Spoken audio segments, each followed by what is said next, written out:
type of character. We are asking our youths, our colleagues, brothers and sisters to come out and register so that we add our value, we add our voice. Na tukivuka kule Busia, kamati ya Seneti kuhusu fedha inakutana na gavana wa Busia Polo Tuoma, ambapo anatarajiwa kuzungumzia ongezeko la madeni yasiyolipwa yakiwa yamefikia shilingi bilioni 2.6. Hii ni kufuatia ripoti ya mkaguzi mkuu wa hesabu za serikali iliyotaka kufanya uchunguzi dhidi ya serikali ya kaunti hiyo kufuatia tuhuma za ubadhirifu wa fedha. Tuvuke huko tusikilize yanayojiri. Variance there of which I can agree because that is done yearly. I totally disagree on the verifications of control of budgets. Because if you have submitted, now have you submitted for this quarter? For the first quarter, we are still preparing. We are given up to 30th of the end of the subsequent month after the end of the quarter. Now, Chair, if you get the end of this month, you do submit to the control of budget. Now come to next month, the other quarter, second quarter, you wanted to send it. By now that duration, you have already verified that you can include your variance in second quarter, the third quarter, until the end. So there is no need of even the time expired, the extension of the time. By 1st of July, you must have a correct figure. It must be a correct. There's no need of verification. Even the verification committee is just a creation of job for the committees, for the counties. Really, it is just creation of job for the people of the Busia County. But when it comes to the quarterly report of the control of budget, cannot be verified. It must be a correct figure, and it must tally with what you have in your report by the end of 1st of July. So please, if you are not, at least, maybe there is a negligence of your technical team. So come over and say there is this problem. But when it comes to financial, talk of figures, talk of evidence. I think, Honorable Member, I'm properly guided.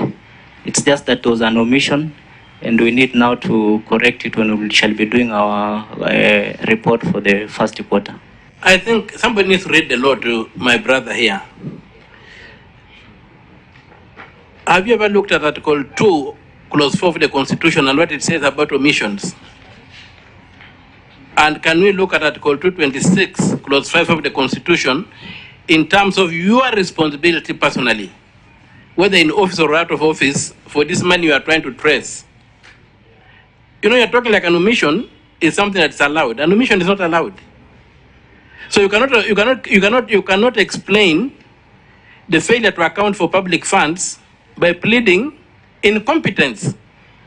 When you tell me there was an omission, you are telling me you are incompetent and you don't have to be in that office. Because under the law, there's no room for omission unless you are doing a sabotage. And so I think we need to take us a bit more seriously than we are doing and give us the figures. You have already incurred pending bills, are pending. You have already incurred.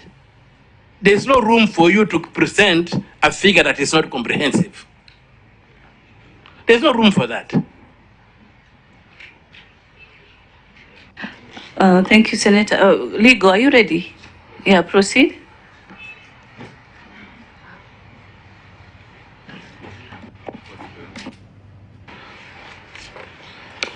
So Section 163(1) states that Section 163(1) of the Public Finance Management Act states that at the end of each financial year, the county treasury shall, for the county government, consolidate the annual financial statements in respect of all the county government entities in formats to be prescribed by the Accounting Standards Board. And subsection 4 states that not later than 4 months after the end of each financial year, the county treasury shall A, submit the financial statements and summaries referred to under subsection 1 to the Auditor General and deliver a copy to the National Treasury, Controller of Budget, and the Commission on Revenue Allocation. Then Section 164 of the same Act states that at the end of each financial year, the accounting officer for a county government entity shall prepare financial statements in respect of the entity's formats, in the formats to be prescribed by the Accounting Standards Board. And subclause 4 states that within 3 months of the end of each financial year, within 3 months, the accounting officer of the entity shall submit the financial statements to the Auditor General and deliver a copy to the County Treasury, Controller of Budget and Commissioner on Revenue Allocation. Now, where is that law you are telling us? You have read the Public Finance Management Act. You are giving us